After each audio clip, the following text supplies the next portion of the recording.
Welcome to the Transformational Coach podcast with me, Rona Barton, giving you competence with confidence. And a very warm welcome to today's episode. This is episode 34. This is part of our Inspiration and Action series, which started last week with comfort zones. Next week, we're looking at getting inspired and taking action, and the following week, awe and wonder.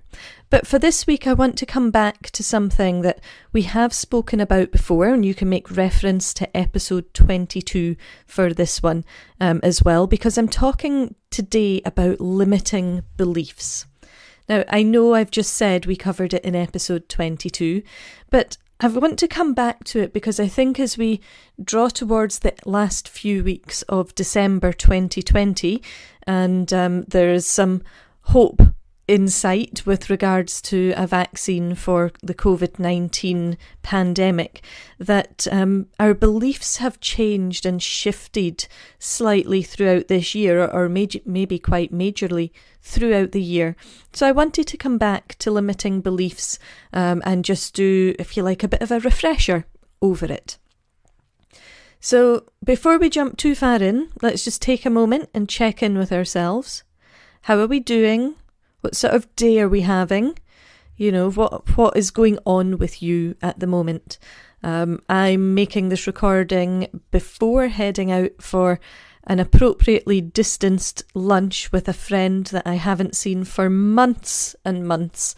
So I'm really looking forward to that catch up. I'm very excited about being out and about for a change and actually seeing somebody that I don't live with, which is quite nice. Okay. Let's jump in then. As I said, limiting beliefs. So let's just do a bit of a refresher over what is a belief.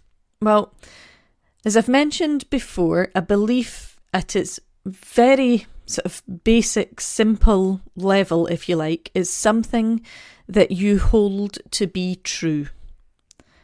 So I might say, I believe the earth moves around the sun. That is a belief. But where do beliefs come from? Do they come from, for example, actual experience of a fact, if you like, or is it a cultural belief you have? Is it an educational belief? Is it based on scientific knowledge passed down through others?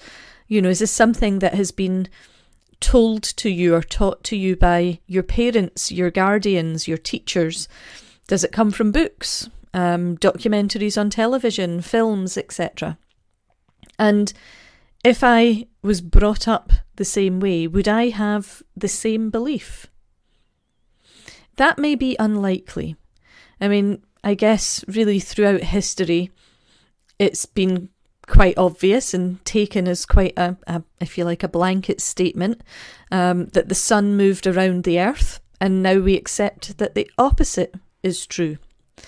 But is it our place to dispute scientific fact or to raise the question over how it became a belief?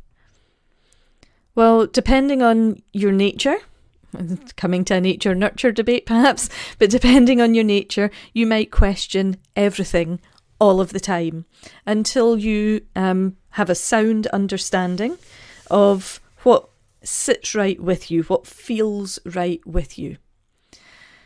But what happens when we bring these beliefs down really to a personal level, to beliefs about ourselves, about us as individuals? Where do they come from?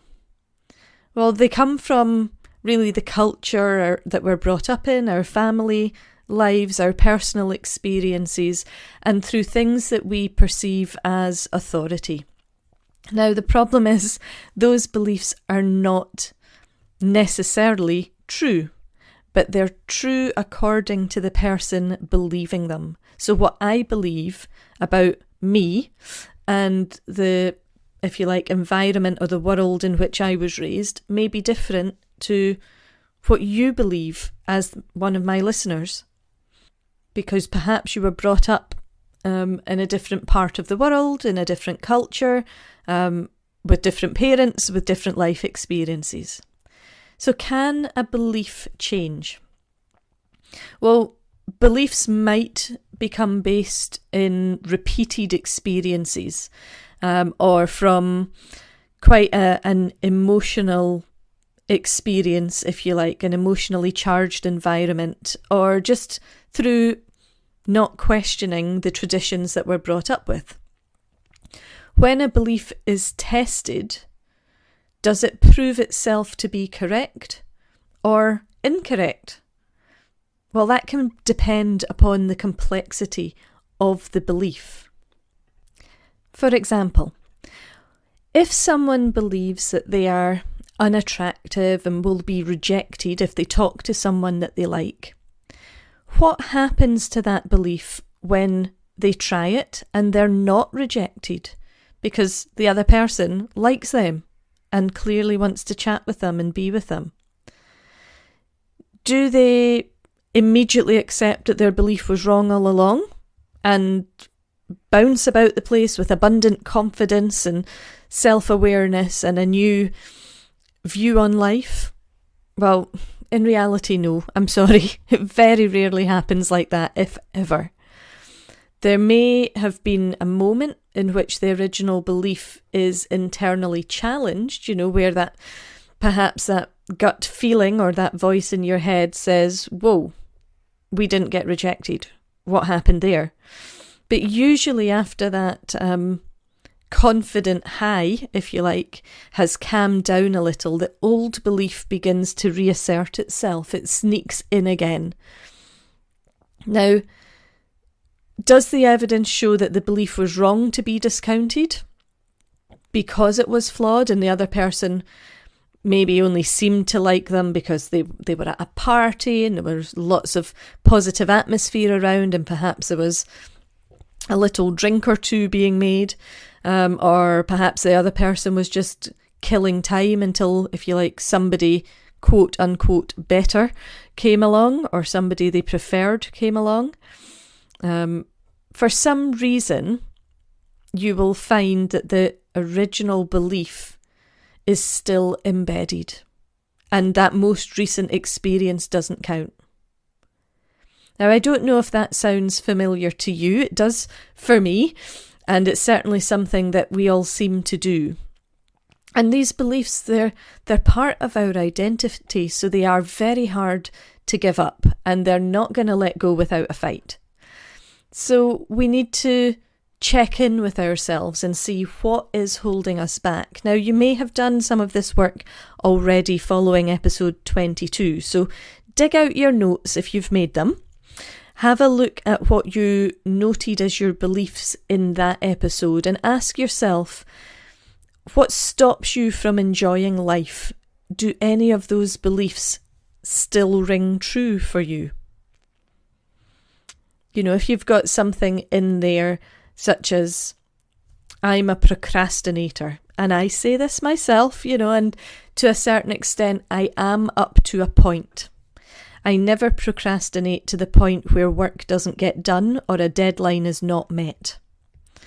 I spend a lot of, if you like, my procrastination time mulling things over. So it's internalized in my head. It's not necessarily producing any physical evidence. I'm not necessarily writing stuff down, developing materials, sending emails, etc.